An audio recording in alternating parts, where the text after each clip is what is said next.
16.5 বছরে 16 বছরে আমাদের রক্তের কথা কেউ কইতেও রাজি না।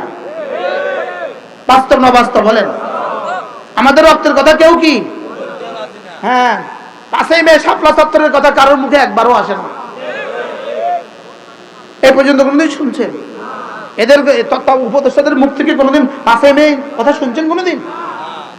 কি ভাই, ওই রক্ত কোথায় গেল? শেষ লোকমা দিয়ে কিন্তু কি হয় না, পেট ভরে না। করে গেছে একটা কূপ দিয়ে ফেলে দিবেন, শেষ কূপে কিন্তু পড়ে নাই। বুঝেন নাই? তাহলে আজকের উপদেষ্টাদের জন্য প্রত্যেকের পেছনে আমাদের 16 বছরের কোরবানি আছে না নাই? এটা কি ভুলে যাওয়া না স্বীকার করা?